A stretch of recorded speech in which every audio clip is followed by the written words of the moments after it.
nós temos dois debatedores.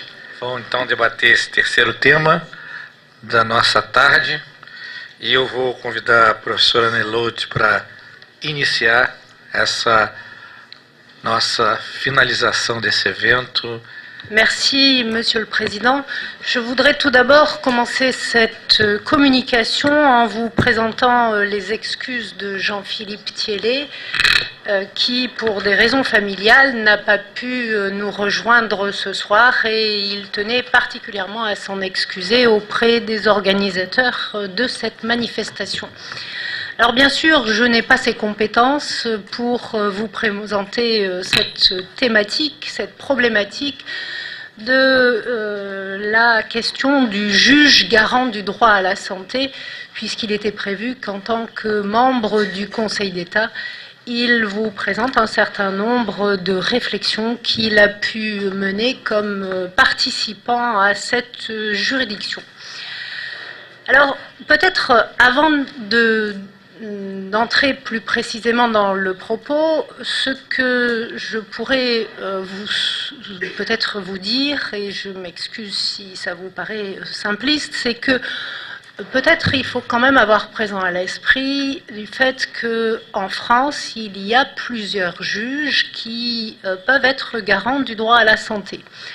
On l'a vu, bien sûr, avec le président Canivet, c'est tout d'abord le juge constitutionnel qui est garant du droit à la protection de la santé, puisqu'il est amené à examiner la conformité de la loi par rapport notamment au principe qui nous intéresse aujourd'hui, c'est le principe constitutionnel du droit à la protection de la santé.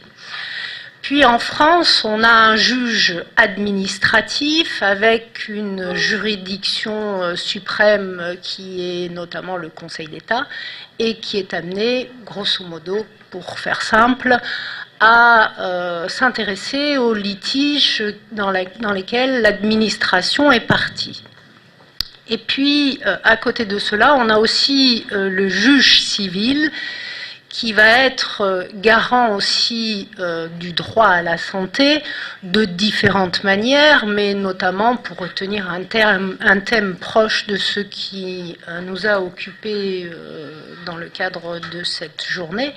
Par exemple, le juge civil peut très bien être amené à accorder une indemnité à un patient qui aurait été victime, par exemple, des effets indésirables d'un médicament. Et donc, à ce titre-là, le juge civil, puisqu'il s'agit d'une demande qui n'intéresse que des intérêts privés, une victime et un laboratoire pharmaceutique, le juge civil pourrait être amené donc à accorder une indemnisation à ce patient dans l'hypothèse de la défectuosité du médicament. Et puis, bien sûr aussi, on a le juge pénal qui peut être compétent et à ce titre aussi être garant du droit à la santé d'une certaine manière. Alors, dans les matières qui nous intéressent, par exemple, le juge pénal pourrait être compétent pour statuer sur un produit de santé qui s'avérerait là encore défectueux, mais parce que ce produit pourrait être de nature à empoisonner, par exemple, une personne. Ou bien il pourrait aussi être garant, ce juge pénal du droit à la santé, dans la mesure où, par exemple, il pourrait être amené à se prononcer dans l'hypothèse où un professionnel de santé commettrait un acte illégal et qui pourrait se rapprocher d'une infraction pénale qui est définie dans notre code pénal et qui serait, par exemple, celle de l'homicide. Alors, rassurez-vous, l'objet n'est pas ici de vous présenter, surtout à cette heure, toutes les compétences de ces juges, et mon propos sera seulement, comme l'aurait fait certainement Jean-Philippe Thiellet, mais bien mieux que moi, de centrer mon propos sur le juge administratif et plus spécialement sur un contentieux spécifique qui est celui du remboursement des médicaments. Alors, pourquoi ce contentieux spécifique? Parce que j'ai pensé, et j'espère que ça n'est pas à tort, que finalement c'était le contentieux qui pouvait vous intéresser peut-être le plus, parce que on l'a compris à la suite des remarquables exposés de mes deux collègues, Jean-Hugues Trouvin et François Bourdillon, qu'en France, le médicament, vous l'avez vu, est remboursable à certaines conditions, sur lesquelles je ne reviendrai pas. Mais finalement, plus le médicament est remboursable, plus il est remboursable à un taux élevé, plus en quelque sorte, l'accès aux soins, l'accès aux produits du patient est en quelque sorte garanti. Donc les patients, j'allais dire indirectement en quelque sorte, ont intérêt à ce que le médicament soit le mieux remboursé possible pour voir leur accès aux soins garanti.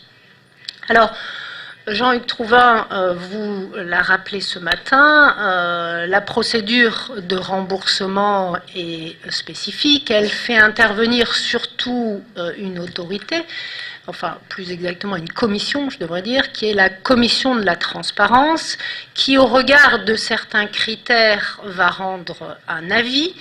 Et la décision définitive de rembourser ou non ce médicament sera prise par le ministre. Alors, une question que vous aviez posée ce matin, c'est celle de savoir si la commission, si on peut attaquer en quelque sorte des avis rendus par la commission de la transparence, ou plus précisément l'arrêté que va prendre le ministre par lequel il va décider par exemple du remboursement ou du non-remboursement de ce médicament. Alors ici, le Conseil d'État a considéré que les avis de la Commission de la transparence sont des éléments de la procédure d'élaboration des décisions d'inscription d'une spécialité pharmaceutique sur la liste des médicaments remboursables. Et il a ajouté, et c'est important, que les autorités compétentes, en l'espèce donc le ministre, ne sont pas liées pour procéder à ces inscriptions sur la liste des médicaments remboursables. Les autorités compétentes ne sont donc pas liées par les positions prises par la commission de la transparence. Et donc les décisions d'inscription ou de non-inscription des spécialités sur la liste des médicaments remboursables peuvent faire l'objet d'un recours administratif dont le Conseil d'État aura sur lequel le Conseil d'État aura à se prononcer. Alors, quels sont, on l'a vu, les critères sur lesquels la Commission, alors je ne sais pas, mais Jean-Hugues Trouvin vous le dira sûrement mieux que moi, je ne sais pas s'il y a des cas où le ministre n'a pas suivi la Commission de la transparence, je ne crois pas. Et donc, grosso modo, finalement, pour l'instant, le ministre ayant toujours suivi cet avis, ce qu'il importe de voir, c'est au regard de quels critères est-ce que le remboursement va être déclaré, enfin va être considéré comme étant positif en quelque sorte, au terme de l'évaluation qui est faite par la commission de la transparence. Alors on vous l'a dit ce matin, c'est au regard d'un critère qui est particulier qu'on appelle l'amélioration du service médical rendu, ce qui figurait sur la diapositive ce matin dans les abréviations ASMR. Alors, cette appréciation de l'ASMR va être faite au regard de différents critères qu'on vous a cités, le critère d'efficacité, de gravité de la maladie, de la nature du traitement, de la place du médicament dans la stratégie thérapeutique et de l'impact de ce médicament sur la santé publique. Alors donc, le juge est parfois, et le juge administratif est parfois saisi de la question de savoir est-ce que finalement un des critères s'avère être bien rempli, et est-ce que, au regard d'un des critères, c'est tout à fait juste que la commission de la transparence se soit prononcée en ce sens, qui est par exemple le sens du non-remboursement d'un médicament.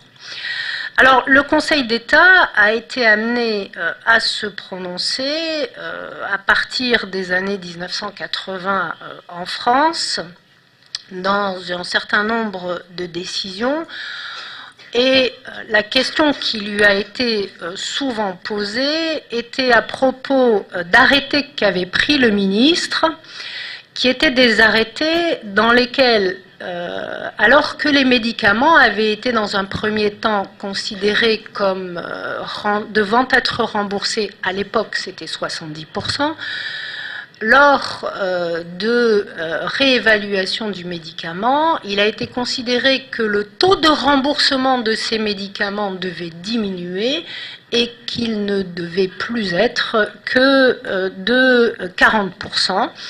Et comment est-ce que le ministre avait considéré, avait validé en quelque sorte cette diminution de remboursement en disant que le critère de la maladie grave, qui est un critère normalement pris en compte lors de l'inscription d'un médicament sur la liste des médicaments remboursables, le critère de la gravité de la maladie ne justifiait pas que ce médicament figure toujours sur la liste à un taux de remboursement qui soit plus important. Alors bien évidemment, quand les laboratoires pharmaceutiques ont vu leurs médicaments déremboursés en quelque sorte, remboursés à un taux moindre, ils ont intenté un certain nombre d'actions devant le Conseil d'État. Alors, j'ai relevé essentiellement 4 décisions qui portaient sur des pathologies un peu différentes, sur lesquelles le Conseil d'État se prononçait. Les 4 affaires sont toujours les mêmes, c'est-à-dire que le ministre a pris un arrêté dans lequel il a décidé que le médicament ne devait plus être remboursé à 70%, mais devait l'être plus qu'à 40% au regard de l'absence de gravité de cette maladie. Et donc, ce que contestait le laboratoire, c'est précisément l'absence de gravité ici. Et donc, dans les 4 décisions que j'ai relevées, le Conseil d'État a annulé ici l'arrêté du ministre. Alors, dans un premier cas, c'était à propos d'un médicament qui était administré surtout, mais je n'ai aucune compétence scientifique, donc peut-être que mes collègues scientifiques dans la salle m'aideront pour les aspects plus scientifiques. Un médicament qui était a priori qui devait lutter contre l'artérite. Et ici, le Conseil d'État a considéré, je cite, qu'il n'était pas contesté, ou qu'il ne devait pas être contesté, que l'artérite a un caractère habituel de gravité, ni que le stratène, le médicament en l'espèce, constitue un traitement efficace des douleurs invalidantes qui accompagnent des stades avancés de cette maladie. Et donc, sur cette base, il a considéré que l'arrêté du ministre était entaché d'une erreur de droit, en l'espèce, et que donc il devait être annulé. Dans une autre hypothèse, il s'agissait d'une spécialité pharmaceutique qui était destinée au traitement des troubles psychocomportementaux. En l'espèce, le Conseil d'État aussi a considéré que ces affections recouvrent des situations pathologiques différentes et qu'elles n'en ont pas moins des conséquences qui perturbent gravement la vie des personnes qui en sont atteintes. qu'ainsi ce médicament, en l'espèce le cyclospasmol, doit être regardé comme un médicament principalement destiné au traitement de troubles et affections présentant un caractère habituel de gravité. Enfin, le dernier exemple que je prendrai, c'est à propos d'un médicament qui était prescrit pour le traitement de douleurs violentes. Là aussi, on contestait le caractère gravité de la maladie et le Conseil d'État a considéré que en l'espèce, la solution injectable du médicament était destinée au traitement de troubles qui perturbent gravement la vie des personnes qui en sont atteintes et qu'il s'ensuit donc que l'arrêté attaqué est entaché d'une erreur manifeste d'appréciation, puisqu'il avait décidé que le médicament ne devait être plus que remboursé à 40%. Alors, vous le voyez, dans ces décisions, le Conseil d'État a remis en cause le taux de remboursement du médicament, en considérant donc qu'il y avait lieu de rembourser à un taux supérieur à celui que proposait le ministre initialement et de revenir au taux initial de remboursement qui, à l'époque, était de 70% pour ces médicaments. Alors, sur quels critères le Conseil d'État s'est prononcé, vous le voyez, c'est au regard du critère de la gravité de la maladie, dont Jean-Hugues Trouvin nous a dit brillamment ce matin qu'il s'appréciait en fonction de différents éléments, qui était celui de savoir si la maladie engageait ou non le pronostic vital, qui était celui de savoir si la maladie était ou non à l'origine d'une complication irréversible, ou celui de savoir si la maladie entraînait ou non un handicap, ou enfin celui de savoir si elle altérait gravement la qualité de vie. Et c'est parce que le Conseil d'État a considéré qu'il y avait un de ces éléments auxquels on pouvait répondre positivement, qu'il a considéré que la maladie était suffisamment grave pour justifier un taux de remboursement supérieur à celui que le ministre avait proposé.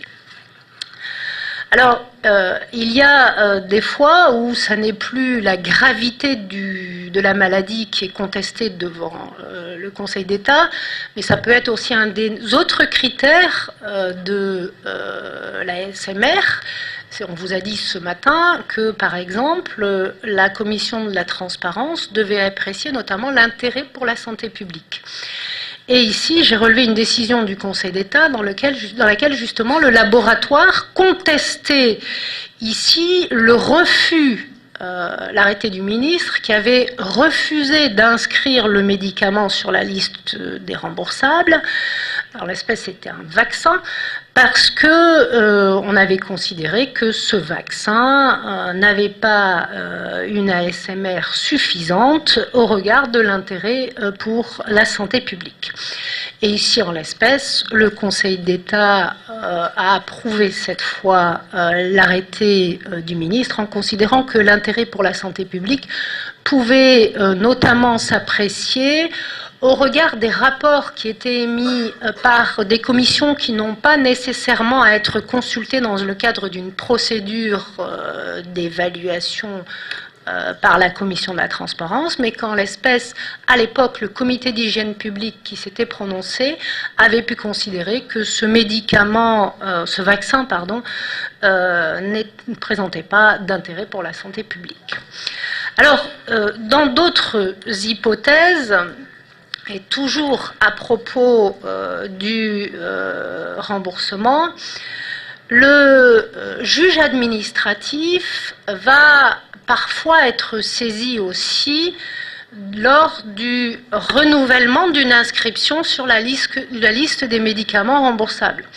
On vous a dit ce matin que cette inscription sur la liste des médicaments remboursables, elle était temporaire, elle a une durée de validité de 5 ans, et tous les 5 ans, selon une procédure définie par les textes, les laboratoires pharmaceutiques doivent à nouveau saisir les autorités et pour demander le maintien de leurs produits sur la liste des médicaments remboursables.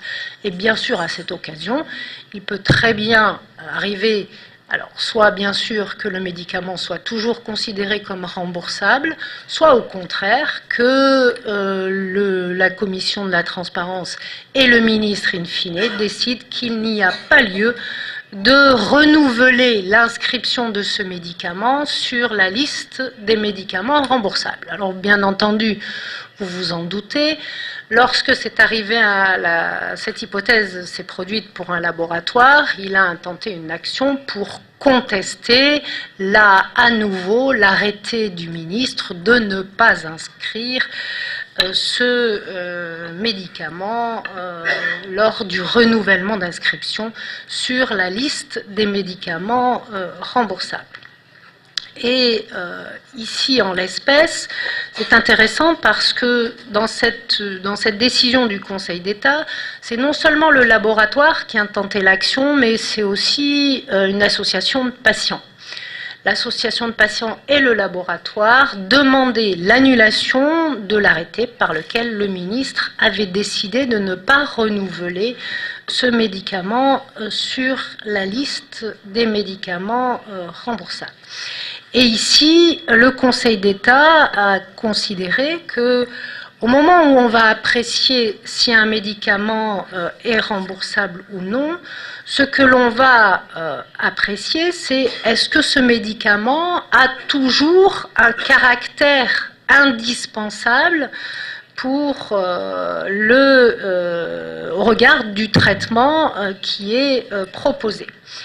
Et ici, dans cette espèce, le Conseil d'État a considéré qu'à la date de l'arrêté et compte tenu des précautions qui s'imposaient en matière de protection de la santé publique, en l'espèce le Maxepa, le produit, n'était plus indispensable au traitement de certaines formes de dyslipidémie. Et donc le ministre n'a pas entaché sa décision d'une erreur manifeste d'appréciation en décidant de ne pas inscrire ce médicament, à nouveau de ne pas réinscrire ce médicament sur la liste des médicaments remboursables. Alors, il y a encore une autre hypothèse où la question a pu se poser aussi de l'inscription des médicaments sur la liste des médicaments remboursables, c'est à propos des médicaments dits d'exception. Les médicaments d'exception, ce sont des médicaments pour lesquels on va considérer que ces médicaments peuvent être exceptionnels en quelque sorte, et donc que leur caractère exceptionnel va faire que soit ils vont être ou ils pourront être soumis à prescription restreinte, et donc seulement certains professionnels de santé pourront les prescrire, soit ils seront exceptionnels parce qu'ils ne pourront être remboursés que pour certaines indications thérapeutiques. Donc le médicament peut avoir très bien, lors de l'AMM, au moment donc de la décision de commercialisation du produit, il peut avoir une AMM pour plusieurs indications thérapeutiques, mais il ne sera remboursé par exemple que pour 2 indications thérapeutiques sur, mettons, les 5 qu'il a pu obtenir dans le cadre de l'AMM. Et donc, parfois, il y a eu un contentieux sur le fait, précisément, de déclarer qu'un médicament ne pourrait être remboursable que pour certaines indications thérapeutiques. Alors, dans les textes, le Code de la Sécurité sociale prévoit que le médicament peut être dit d'exception et donc la prescription, plus exactement, le caractère remboursable des médicaments peut être restreint à quelques indications lorsque notamment il s'agit d'un médicament particulièrement coûteux. Et donc, au regard du caractère coûteux du médicament, on peut très bien, et le ministre peut très bien, in fine, décider que ce médicament étant particulièrement coûteux, il va considérer qu'il ne remboursera ce médicament que pour certaines indications thérapeutiques bien définies. Alors, la question s'est posée devant le Conseil d'État lorsque un laboratoire s'est vu opposer ce statut de médicament d'exception et n'a donc pas vu son produit remboursé pour toutes les indications thérapeutiques de l'AMM. Il a engagé une action pour obtenir l'annulation de l'arrêté du ministre, en contestant le fait que cette pathologie puisse être coûteuse. Et la question ici, c'était de savoir est-ce que oui ou non, ce médicament pouvait être considéré comme étant coûteux et sur quels critères.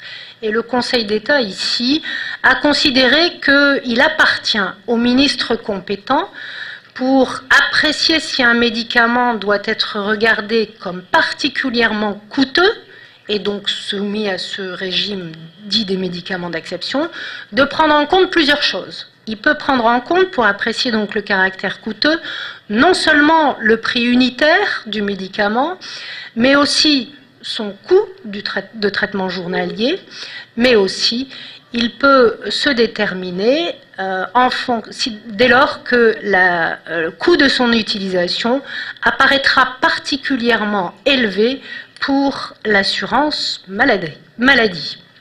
Et donc, à ce titre, il appartient notamment à l'administration de comparer ce médicament avec des alternatives thérapeutiques, et si elle considère donc que le médicament dont on lui propose l'inscription sur la liste des médicaments remboursables a un coût supérieur à d'autres médicaments qui présentent le même avantage, à ce moment-là, on ne remboursera pas ce médicament pour ces indications thérapeutiques pour lesquelles il s'avère être plus coûteux. Enfin, et j'en terminerai par là, mais je vous l'ai déjà cité hier en commençant, me semble-t-il, il y a une nouvelle étape qui vient d'être franchie par le Conseil d'État par rapport à ce contrôle qu'il exerce au moment, dans le contentieux qu'il a à propos du remboursement des médicaments, une nouvelle étape qui a été franchie donc en mai dernier à l'occasion d'un contentieux qui portait sur le refus d'inscription sur la liste des médicaments remboursables d'une extension thérapeutique d'une spécialité anticancéreuse. Et donc ici, le laboratoire, c'était le laboratoire Roche en l'espèce, avait découvert, disons, une nouvelle, les scientifiques me pardonneront l'approximation de mon vocabulaire, on avait découvert une nouvelle indication thérapeutique pour ce médicament et le laboratoire demandait à ce que cette nouvelle indication thérapeutique, pour cette nouvelle indication thérapeutique, le médicament soit remboursé. Et en l'espèce, le Conseil d'État a validé l'arrêté du ministre qui avait refusé d'inscrire cette nouvelle indication thérapeutique comme pouvant donner lieu à remboursement, puisqu'il a considéré que, en l'espèce, le ministre n'avait pas commis d'erreur manifeste d'appréciation en considérant que le service médical rendu par la spécialité, en l'espèce le Tarceva, était insuffisant pour justifier l'inscription de celle-ci sur la liste des produits des spécialités remboursables, dès lors qu'en l'espèce, un gain de 26 jours de la médiane de survie globale des patients atteints de ce cancer du pancréas ne lui est pas apparu comme étant suffisant. Alors, cette décision, elle me semble importante et peut-être marquera-t-elle une évolution dans notre droit en matière de remboursement des médicaments. Pourquoi ? Cette décision, elle est importante, particulièrement, j'allais dire, à un moment où les débats sur le financement de la santé sont arrivés à des tensions en quelque sorte sans précédent qui s'exercent sur les finances publiques et sur les finances sociales.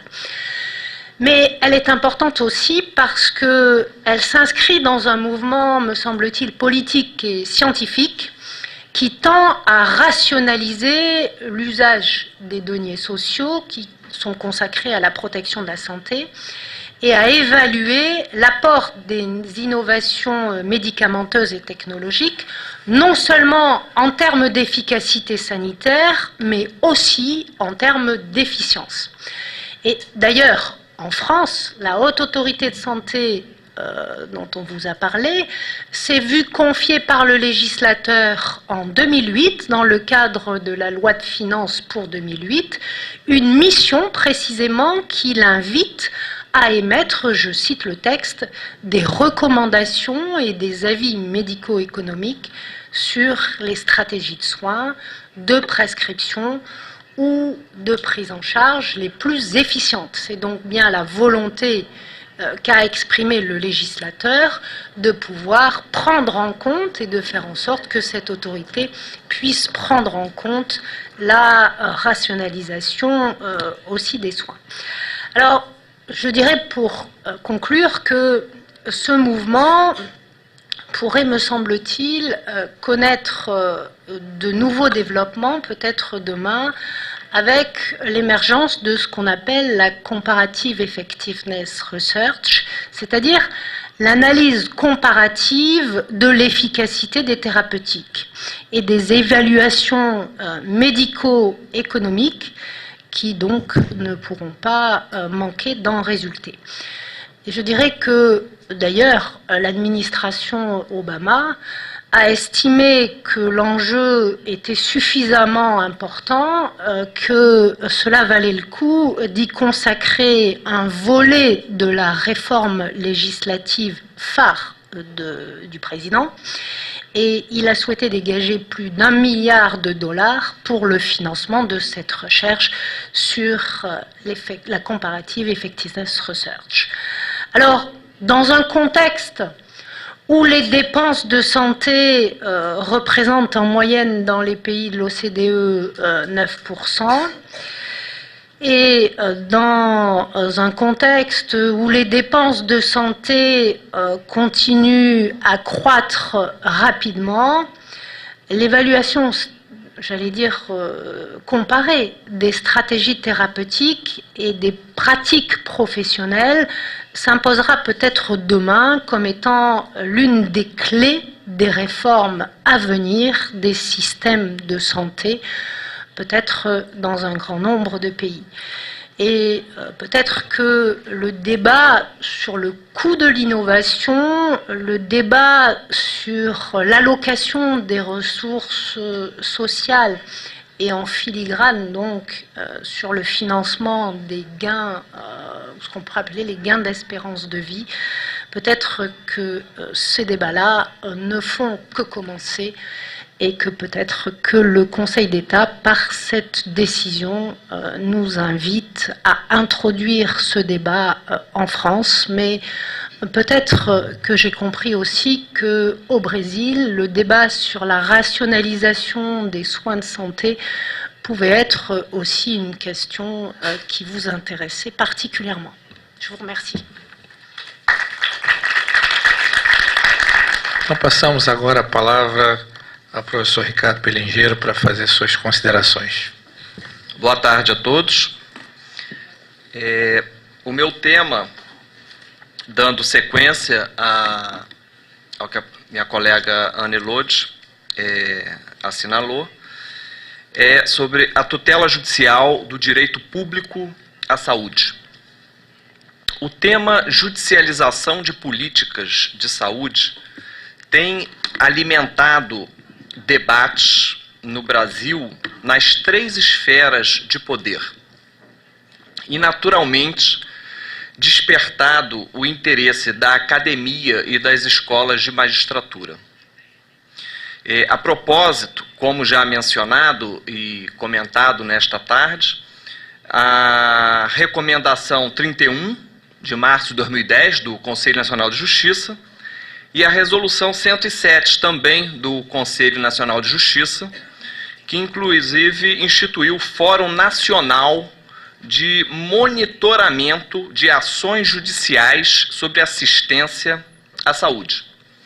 Também no âmbito do Congresso Nacional, nós temos o projeto de lei do Senado, número 209 de 2007, modificando a Lei 8.080 para dispor sobre a oferta de procedimentos terapêuticos e a dispensação de medicamentos do SUS.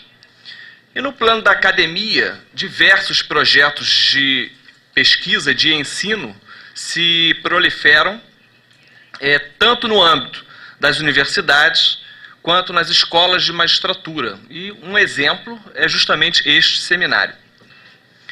Na verdade, para nós aqui no Brasil, essa expressão judicialização das políticas de saúde, no plano estritamente processual, que é o foco dessa exposição, essa expressão estará presente sempre que o direito à saúde for reclamado judicialmente perante a administração pública e o fundamento desse direito compreender a constitucionalidade ou a legalidade de um comportamento comissivo ou omissivo do poder público sobre políticas de saúde.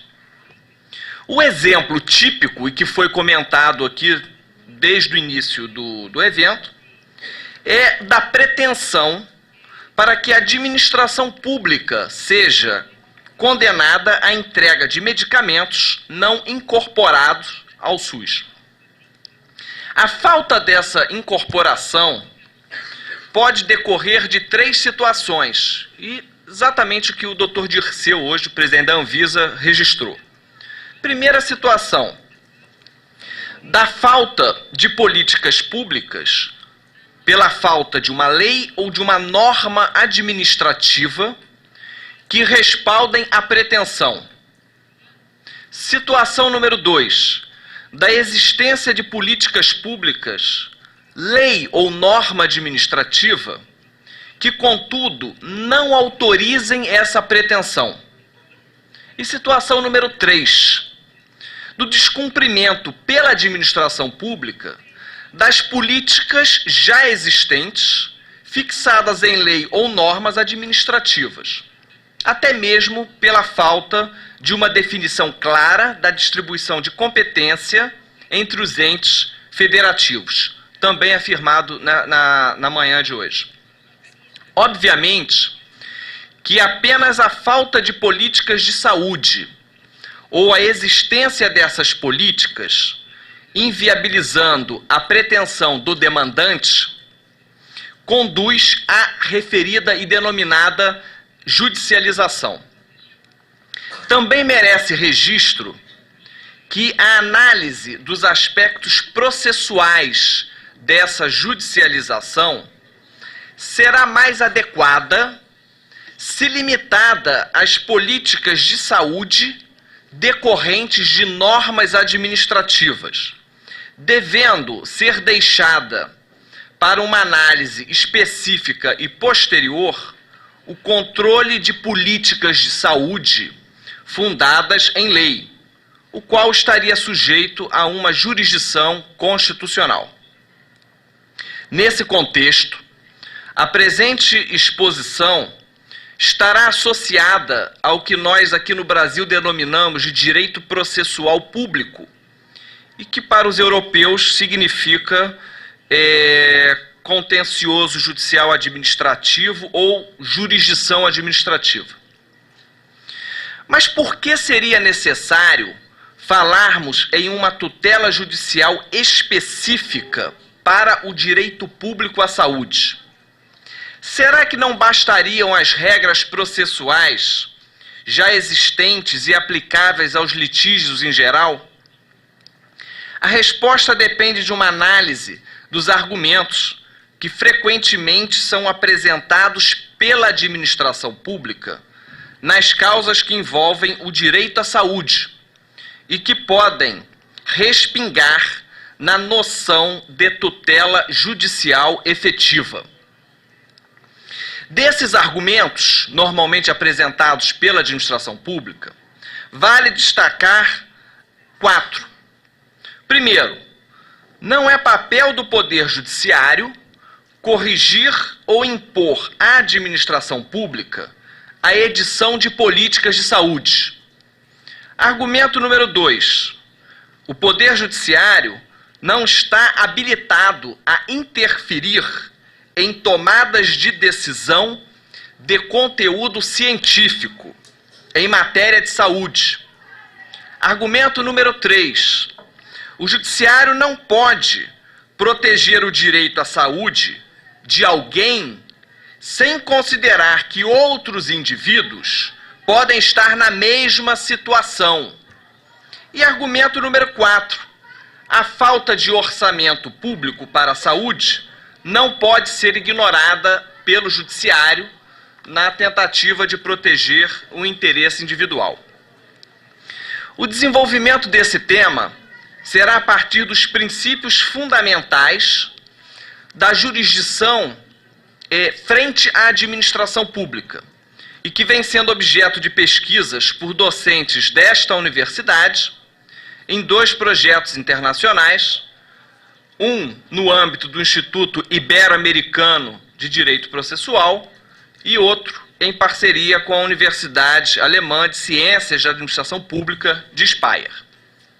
Com relação ao primeiro argumento, se é ou não papel do Judiciário corrigir ou impor à administração pública a edição de políticas de saúde. O Poder Judiciário, investido na jurisdição frente à administração pública, tem a missão de afirmar o Estado de Direito, controlando a legalidade da atuação administrativa, protegendo e tornando efetivos os direitos subjetivos e interesses legítimos. Para este fim, a jurisdição frente à administração pública decide especialmente sobre as seguintes pretensões: anulação de atos ou normas administrativas, condenação de fazer ou de não fazer, inclusive de editar atos e normas administrativas, e condenação de dar uma coisa certa. Quanto ao alcance desse controle, o Judiciário deve examinar a legalidade das ações ou omissões da administração pública. O controle da legalidade engloba tanto os vícios de competência, de procedimento e de forma, o que chamamos de legalidade formal ou externa, mas também quanto aos vícios de conteúdo, legalidade material ou interna.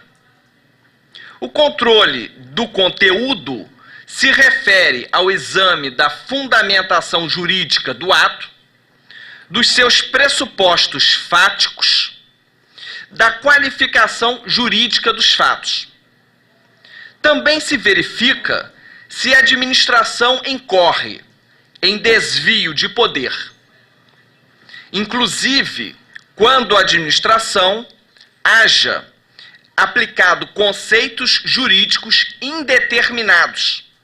O Judiciário pode examinar se foram corretamente interpretados e aplicados. A respeito do controle das faculdades discricionárias, é dever do Judiciário examinar principalmente se a ação ou omissão administrativa excedeu os limites do poder discricionário, se a atuação foi conforme a finalidade estabelecida na norma que outorga a faculdade e se foram efetivamente vulnerados direitos fundamentais ou princípios como o da igualdade, proporcionalidade, proibição de arbitrariedade, boa-fé e proteção da confiança legítima.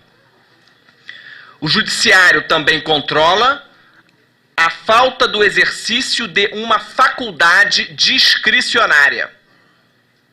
Nesse contexto,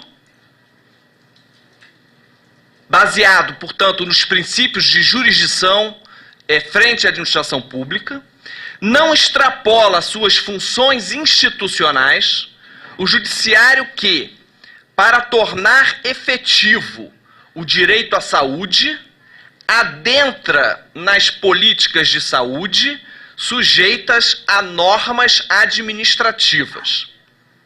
Esse poder, obviamente, não se limita à reparação dos danos causados por uma política equivocada, mas inclui a revisão de políticas ou a condenação à edição de normas administrativas. Ponto número 2. Está o Poder Judiciário habilitado a interferir em tomadas de decisão de conteúdo científico em matéria de saúde?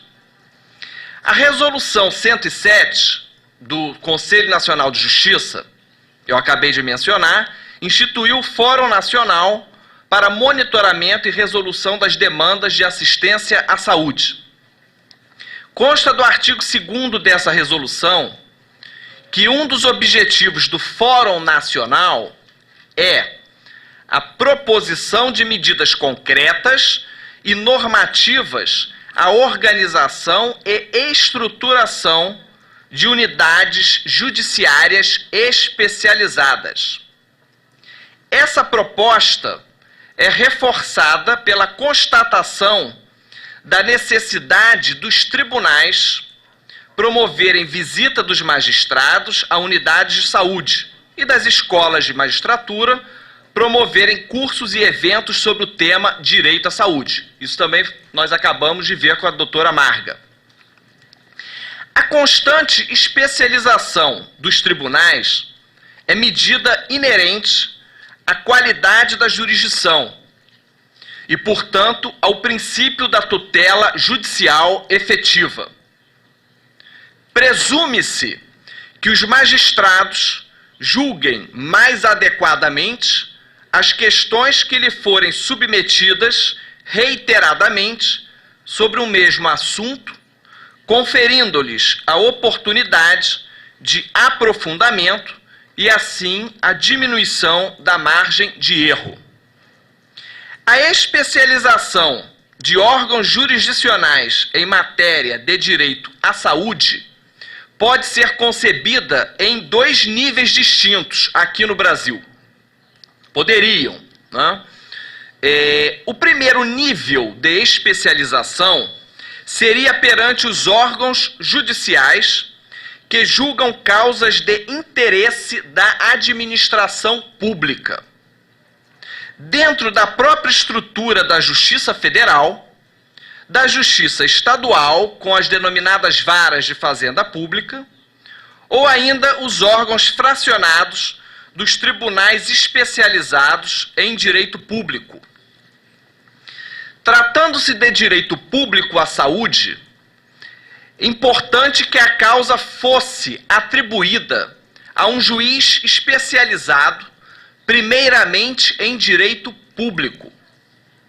Nos principais sistemas europeus e na maioria dos estados latino-americanos, as causas de direito público são de competência apenas dos juízes com jurisdição administrativa. No Brasil, esta regra não é absoluta. Há causas de direito público que são julgadas por juízes estaduais e federais com competência genérica, especialmente nas subseções e comarcas do interior. Como não há condições financeiras para manter órgãos especializados em direito público em todo o interior do país, os tribunais brasileiros preferem uma jurisdição sem especialização, porém perto dos jurisdicionados. Há uma jurisdição especializada e sediada somente nos grandes polos. Portanto, nós só temos jurisdição especializadas em direito público, na maioria das vezes, nas capitais. Hoje, contudo, deve-se repensar esta postura, já que, diante das inovações tecnológicas, a distância física entre o cidadão e um tribunal parece não mais representar um risco à garantia do acesso à justiça. O segundo nível de especialização seria o referente a juízes e órgãos fracionados que exercessem jurisdição apenas sob direito público à saúde.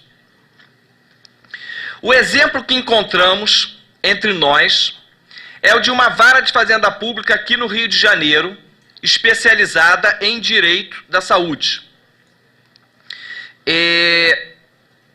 Pelo que eu pude levantar,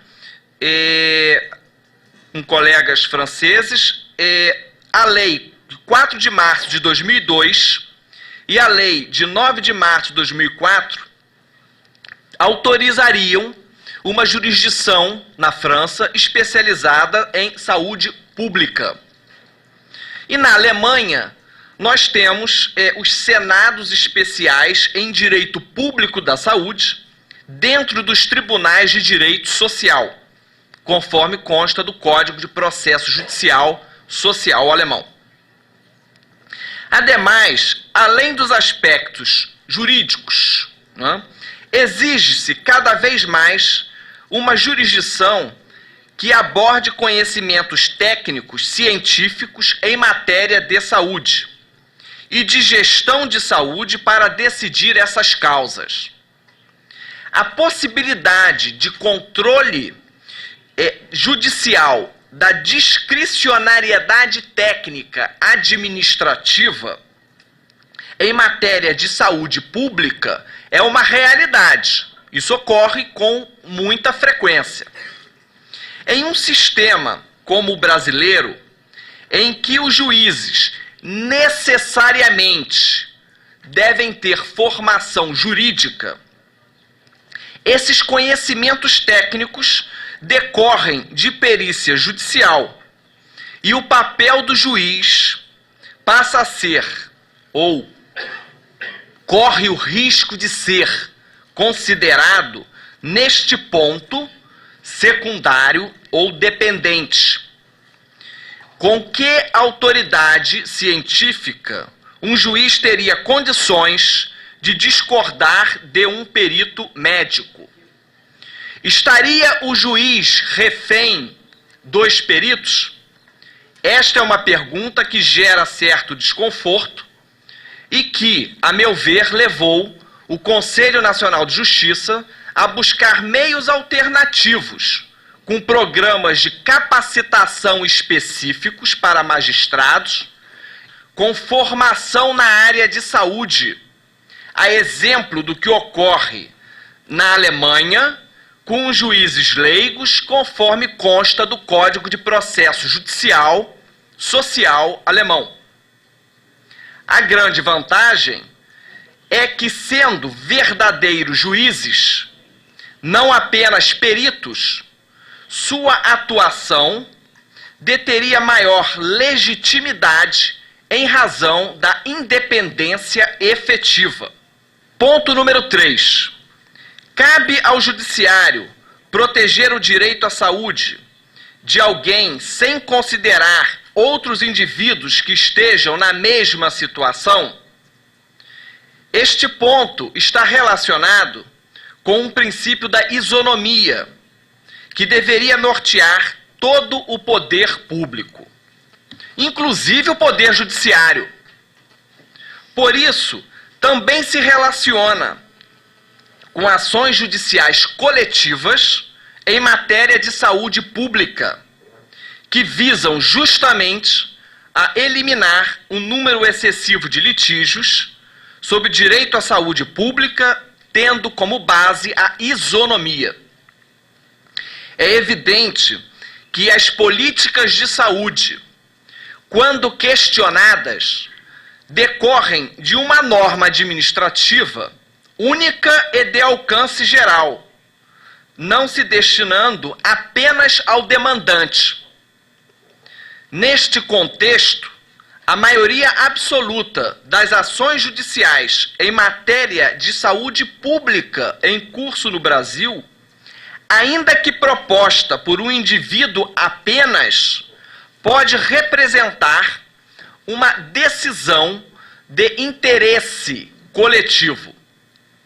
Isso leva a reflexões quanto à efetividade dos instrumentos processuais em vigor no Brasil em matéria de ações coletivas, se são realmente compatíveis com os litígios de massa de interesse da administração pública e especialmente sobre direito à saúde. Na verdade, qualquer demanda judicial que questione uma atuação da administração pública tem vocação coletiva, já que os seus efeitos sempre tendem a transcender o litígio individual. Não parece adequado à administração pública, que deve atuar igualmente frente aos cidadãos, uma condenação em sede judicial que a leve a atuações diferenciadas em relação a cidadãos nas mesmas condições fáticas. Apenas as pretensões condenatórias, especialmente pecuniárias, são realmente de natureza individual, sem prejuízo, claro, das questões de fundo poderem ser de interesse coletivo. Portanto, toda questão de direito público e de interesse coletivo, apresentada por via direta ou incidental, tratando-se apenas de um fundamento, deveria ser processada e julgada uma única vez. Em suma, a igualdade de tratamento no direito processual público decorre, primeiramente, de uma igualdade imposta pelo direito material, e somente depois, tal como foi concebida as class actions, de uma igualdade imposta pelo direito processual ao Poder Judiciário. Neste ponto, até mesmo os mecanismos de opt-out e opt-in das class actions seriam inadequados às questões de direito público. Na verdade, o que se pretende com esta proposta é evitar a qualquer custo decisões conflitantes e contraditórias sobre a mesma questão de direito público. Não seria lógico fixar a competência de um tribunal para impor ao SUS a incorporação de um medicamento novo, o que é um ato de alcance geral, e ao mesmo tempo permitir que um outro tribunal julgasse um pedido de entrega de medicamentos e indiretamente também decidisse sobre esse mesmo comportamento do SUS quanto à incorporação do medicamento. O ato de incorporação pelo SUS, ele é único, obviamente, e deve ser decidido pelo mesmo órgão judicial uma única vez, por via direta ou por via incidental, atingindo toda a sociedade. O ponto número 4 e último é a falta de orçamento público para a saúde, um obstáculo para o judiciário decidir sobre o direito à saúde. Aqui também uma análise estritamente processual, numa perspectiva do direito processual e da tutela judicial efetiva. A falta de recursos orçamentários jamais pode ser considerado um obstáculo ao reconhecimento de direitos subjetivos, ao reconhecimento judicial de direitos subjetivos. Sequer a execução forçada de decisões contra a administração pública. O orçamento público é um ato essencialmente político, que depende de lei, ao menos no Brasil. Portanto, não é imaginável, não é crível que se imagine que a proteção judicial de direitos subjetivos dependa de vontade política do poder legislativo ou do poder executivo quanto à elaboração do orçamento, pois seria o mesmo que indiretamente esvaziar o princípio do Estado de Direito. No entanto, o que pode ser considerado não para o reconhecimento do direito, mas para dar efetividade à execução da sentença ou de uma decisão de urgência ou de um referê, seria o fluxo financeiro disponível pela administração pública. Isto porque a realização judicial dos direitos dos demandantes não podem atingir bens considerados necessários à continuidade de uma atividade pública essencial. E neste ponto, deve-se buscar um equilíbrio entre os interesses privados e o interesse público. Repito, a minha perspectiva é processual. As considerações finais e conclusões. Primeira conclusão. A judicialização das políticas de saúde não excepciona o princípio da tripartição de poderes, sendo dever do judiciário proteger direitos subjetivos, exercendo jurisdição plena sobre a administração pública, inclusive mediante o controle de suas faculdades discricionárias. Conclusão 2. A falta de orçamento público não é óbice ao reconhecimento judicial de direito público em matéria de saúde. Porém, a impossibilidade material no cumprimento dessas decisões é considerada uma escusa legítima por parte da administração pública. Conclusão 3. Na medida em que o número das causas em matéria de saúde pública justifique, deve-se pensar em órgãos jurisdicionais especializados e até mesmo com uma composição multidisciplinar, reunindo juízes com formação na área de saúde, em prol de uma jurisdição de qualidade, especialmente sobre o controle da discricionariedade técnico-científica. Conclusão 4, são apenas 5, viu? Conclusão 4.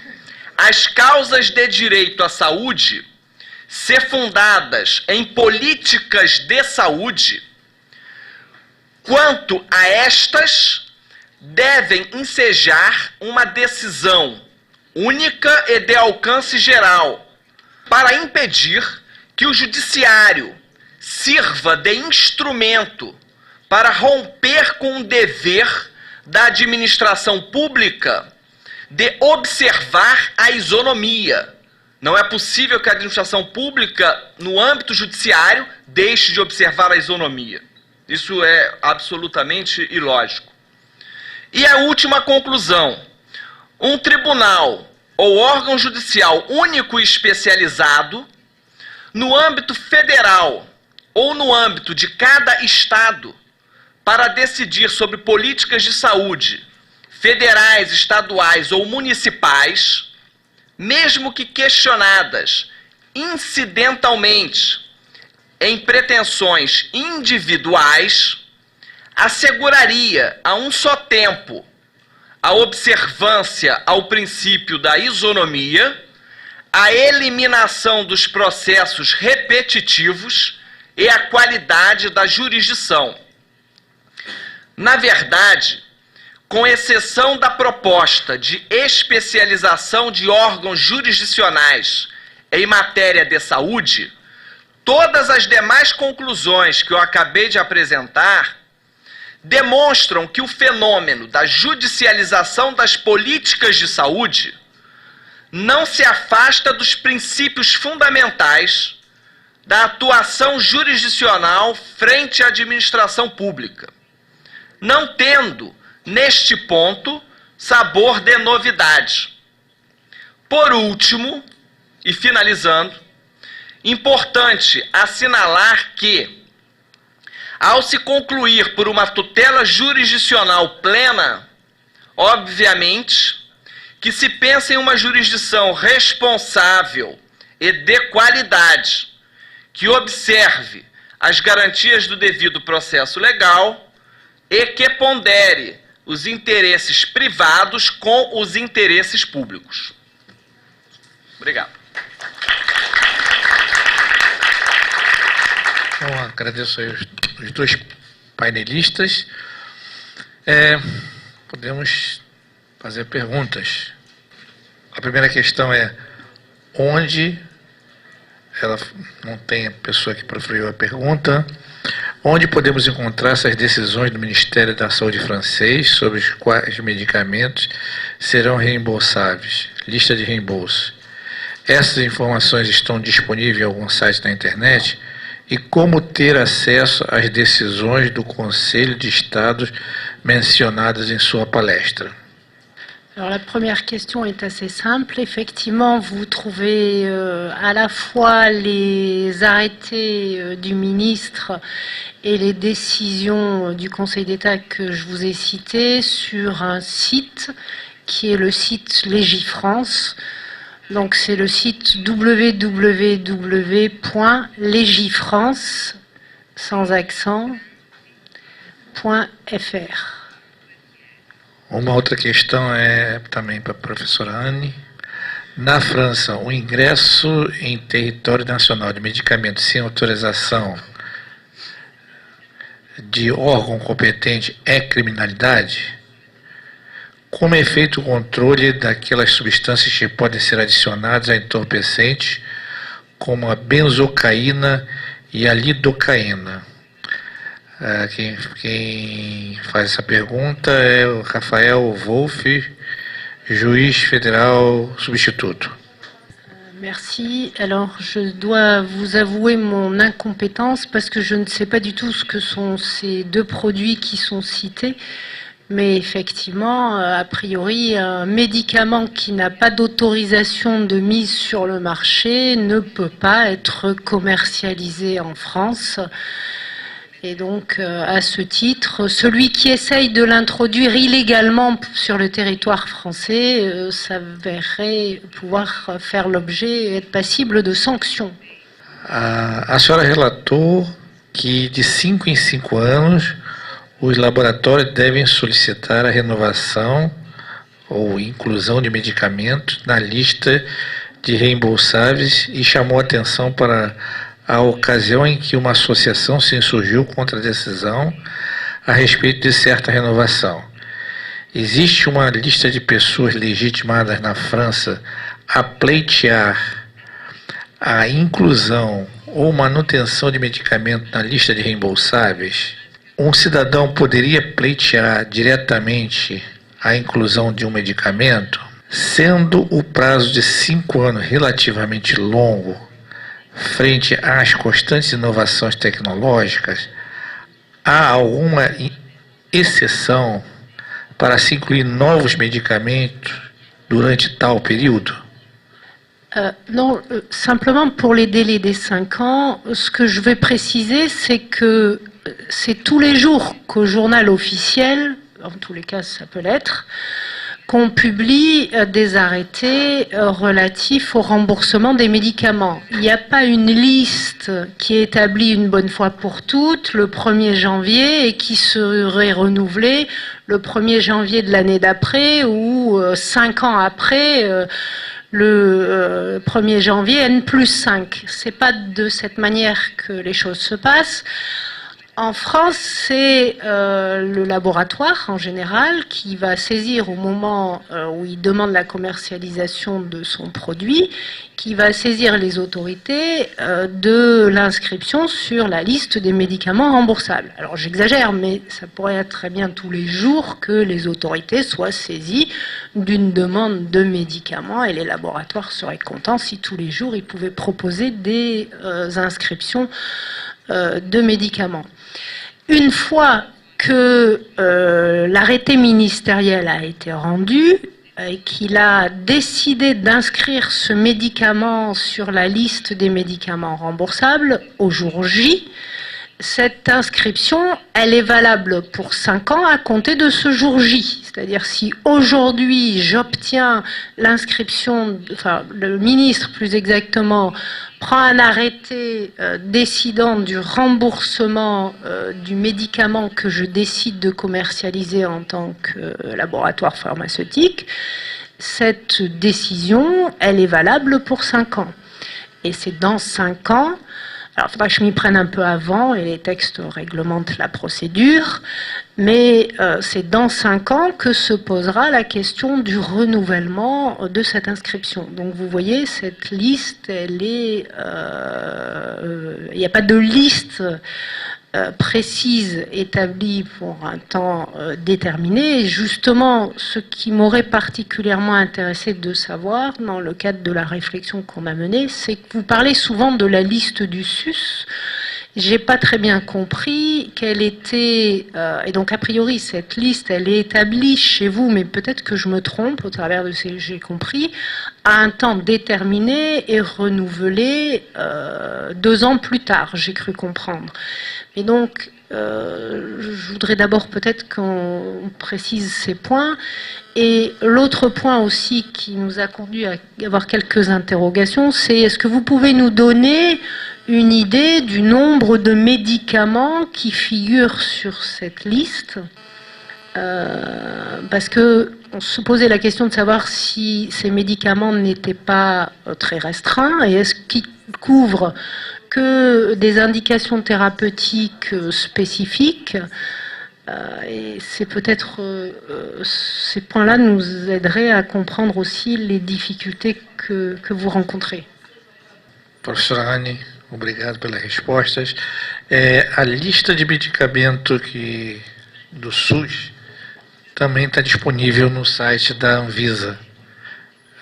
Tem uma lista de medicamentos de referências, tanto no Ministério da Saúde quanto na Anvisa.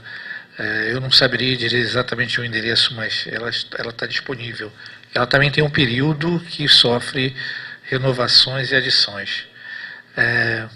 Esse período de 2 anos não é muito bem, às vezes é mais, às vezes é menos, mas acho que nesse aspecto ele tem uma flexibilidade bastante interessante.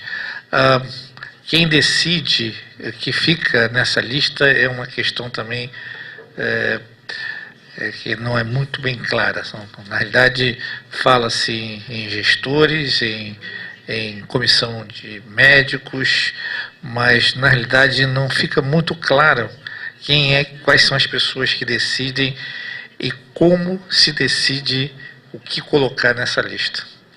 As grandes indústrias farmacêuticas demandam também a inclusão de um determinado medicamento nessa lista. As associações de pacientes também demandam inclusão de medicamento nessa lista. E a decisão é uma decisão, acho que no meu ponto de vista, técnico, político, de uma certa forma segue mais ou menos essa linha. Mas há uma comissão que decide no Ministério da Saúde quem permanece, quem sai, quem entra, quem é que é renovado. Mas essa lista está disponível, é uma lista que pode ser acessada. Nós temos uma pergunta aqui bem longa, não sei se eu vou conseguir ler toda essa pergunta, mas vou tentar. A efetivação de medidas com vistas a concretizar a concretização do direito constitucional à saúde, conforme mencionado ao longo deste seminário,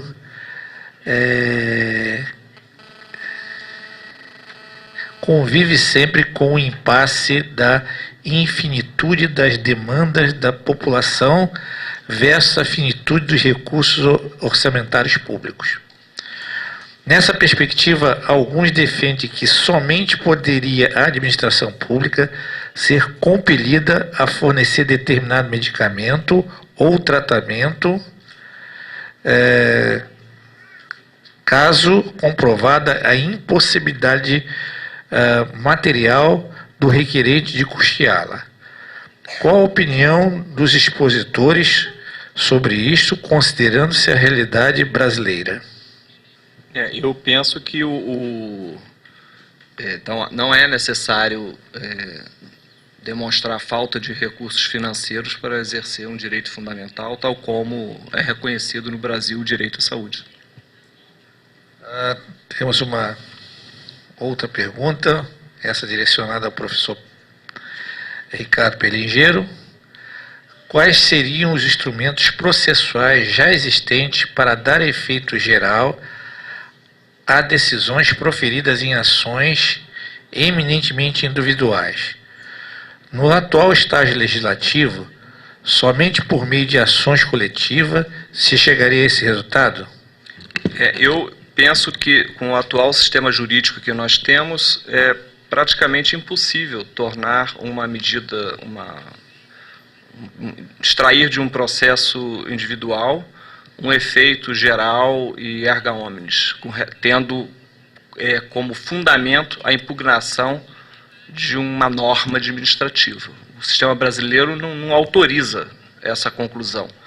O que para os colegas franceses pode parecer uma aberração, e na minha opinião é uma aberração, mas nós não temos uma solução aqui, né? E insisto que eu estou convencido de que esse é o grande problema do excesso de litígio, do excesso de processos em matéria de saúde pública no Brasil.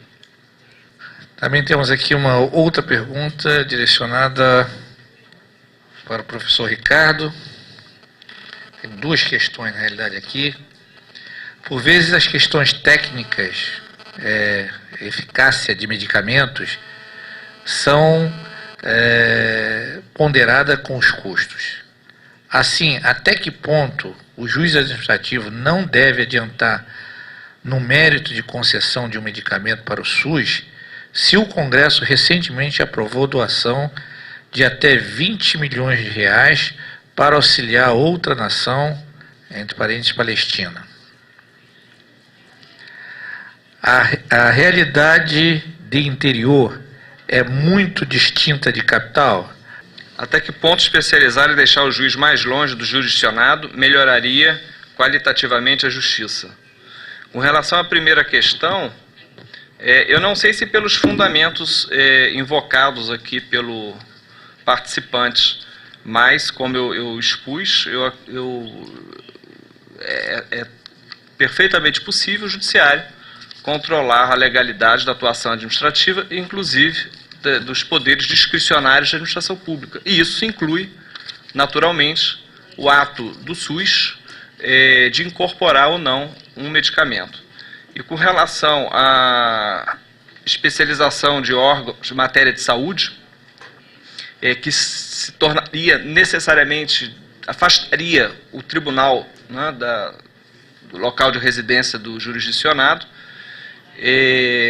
as inovações tecnológicas de hoje autorizariam esse tipo de providência, né? O Ministério da Saúde fez o programa de assistência farmacêutica para aumentar o debate que só era médico, e dos laboratórios que fazem pressão para ter todo dia um remédio novo inscrito na lista do SUS, como na França. Acho que não é uma pergunta, é só uma colocação. Não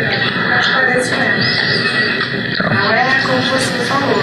A realidade tem uma comissão, como você falou, e tem uma discussão que se criou o programa de assistência farmacêutica. Mas eu falei que tinha uma comissão. Não, mas da forma com que você falou, até para mim, e olha que eu não defendo o Ministério da Saúde, mas sou uma pessoa que sou da Fiocruz e participei da discussão da assistência farmacêutica, incluindo e debatendo exatamente essa inclusão ou não inclusão, como disse a doutora Anne, porque pela indústria de farmacêutica, todo dia tinha que entrar um remédio novo. Mas né? eu Então, falei que... É legal a gente até esclarecer a demanda é de não que só o controle se tornou muito maior com essa criação dessa assistência farmacêutica, né? Que não existia antes no Ministério da Saúde. Existe uma comissão, a comissão recebe demandas não só da indústria farmacêutica, mas dessas associações de pacientes, de apoio, suporte, várias associações, e eu concordo plenamente, se fosse pelas indústrias farmacêuticas, todo dia ia entrar um novo medicamento. Claro que a pressão das Big Pharmas é muito forte, como falou o professor Ricardo, é uma questão... Até junto das associações de pacientes são cooptados, manipulados com certeza. pela indústria. Perfeito. Para entrar na justiça. Isso é verdadeiro. E, como o professor Ricardo falou, é uma questão de recurso, uma questão financeira, não é uma questão...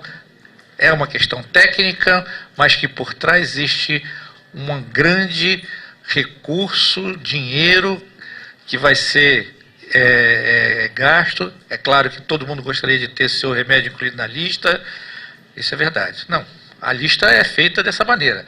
É uma discussão onde várias pessoas participam, médicos, farmacêuticos, gestores da saúde, gestores públicos, membros do governo, que obviamente olham ao seu lado, o que pagar, o que não pagar, quanto pode pagar, e do outro lado tem só os pacientes que acabam, de uma certa forma, sendo os menos representados ali, né?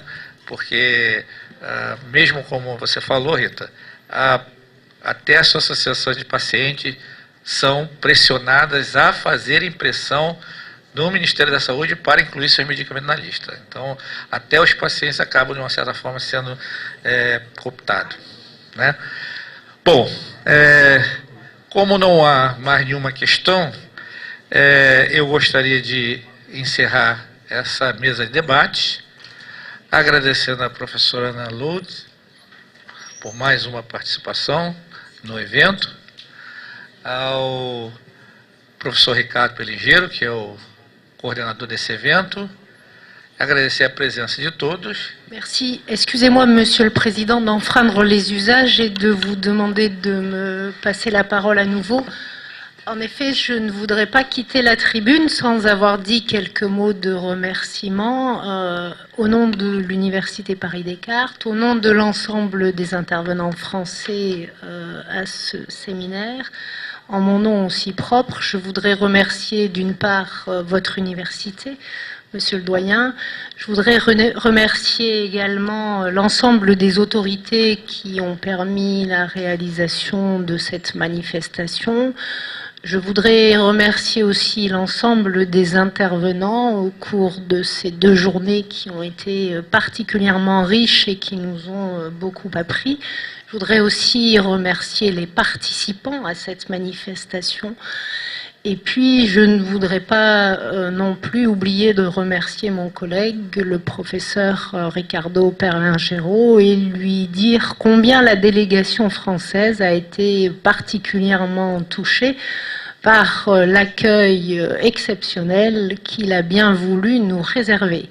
Nous avons passé 2 jours avec vous particulièrement riches au plan scientifique et nous espérons avoir la possibilité de poursuivre ce dialogue au cours de ces prochaines semaines entre nos universités, notamment dans le cadre des projets de recherche auxquels nous avons songé.